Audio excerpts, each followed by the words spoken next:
seeing James Wan's name is very exciting. I love horror movies, not the non-gore horror movies, the real scare, jump out of your seat, you know, don't go behind that door, don't do this horror movies, and James is, you know, the expert in that genre, especially in the last few years. So I think seeing James' name attached and reading the script, seeing the short film online, seeing what it was, seeing what it was about. It was new, it was original. It was a different way of taking on the horror genre.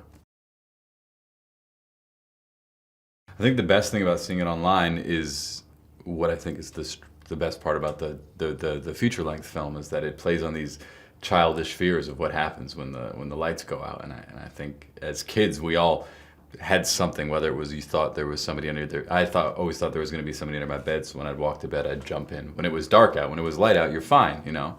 Or you lie in bed and you know, it's like the old movies where you think you see a figure in the light and you turn it on, it's like your coat hanging on a closet. So the short film in a very, you know, it took 2.5, 3 minutes in a very short amount of time was able to get you back to that place that you were as a kid or even as an adult. I mean, sometimes now you go to bed, you're sleeping in a hotel or you're staying at a friend's house, you don't know your surroundings so well, and you see something or you hear something and you're done unless you can get a light on.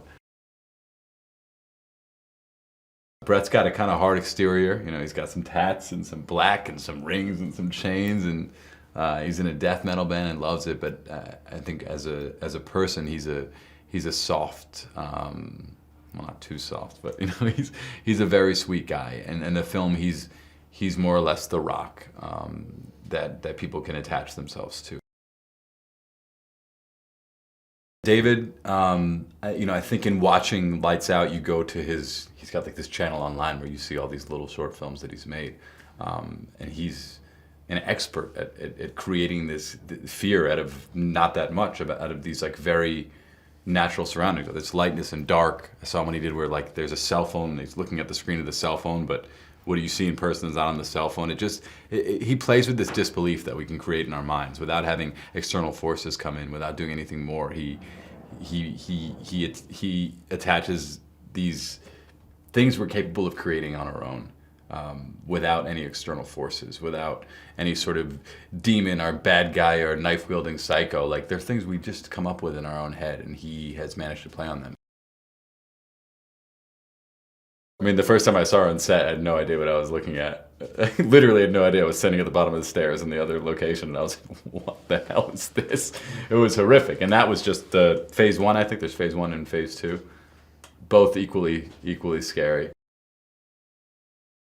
Hey guys, did you know that Pierce Brosnan was contractually forbidden from wearing a full tuxedo in any non-James Bond movie from 1995 to 2002? For this and more movie facts, click on more videos. But if you want something else, click on the playlist.